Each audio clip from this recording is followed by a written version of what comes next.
here for netbooknews.com. Guess where we are? We are still at the Samsung booth because it seems it's just not stopping with the new model they were announcing over here. Samsung N220. It's the brush. Again, Intel Atom Pine Trail. That means the Intel Atom N450, 1.66 gigahertz, 1 gigabyte of RAM, 160 or 250 gigabyte hard disk drive. Let me see what else is interesting. 10.1 inch display, 1024 by 600, non-glossy. Thanks for that. It kind of feels like the revision of the N140, which we already really liked during IFA in Berlin.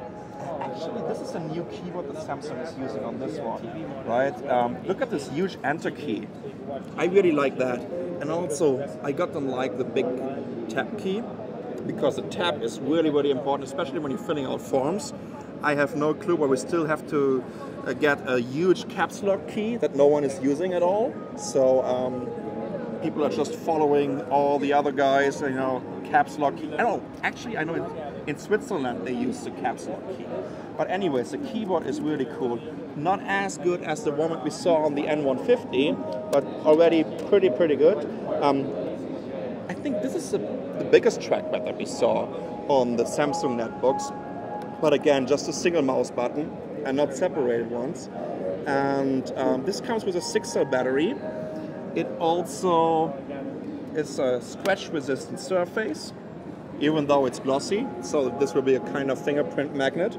Well, as you can tell, because already a couple of people were touching it. So. What else is interesting about it? Well, first of all, let's take a quick look around the system. Kensington keylog, VGA out, 2 USB 2.0. This weird slot where I have no clue what is behind there.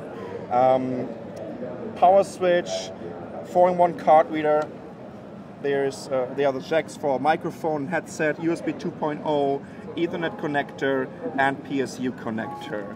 On the back side, we have an easy access to the system memory. And let's take a look at the capacity of the battery. So, you know, actually over here is the 3G SIM card slot of, I think that's a dummy right now. Anyways, so this is a high capacity battery. 5900 milliampere hours at 11.3 watt means 66 watt hours. So you can be sure with Pine Trail and the advantage in power consumption, you definitely can expect some 12 hours of battery life on this system. But let's see, because this version only comes with Windows 7, I need to switch it off right now to show you. It also comes with Phoenix Hyperspace. And well, Samsung is calling it Instant On.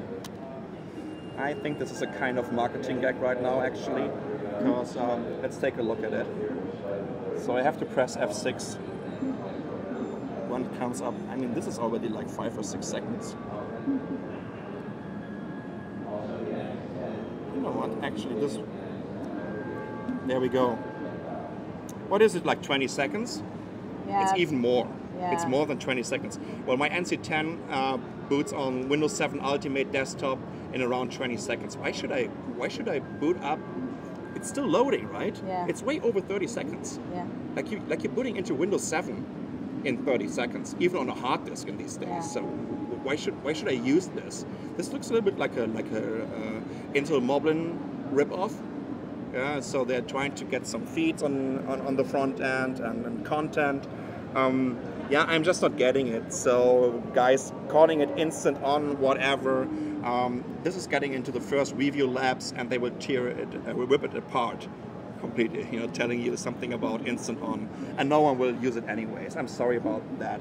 I'm a big fan of the build quality of Samsung netbooks. I'm using them for over a year now with my NC10, but this Phoenix Hyperspace is definitely a bit of PR BS that is going on, so sorry about that, Samsung.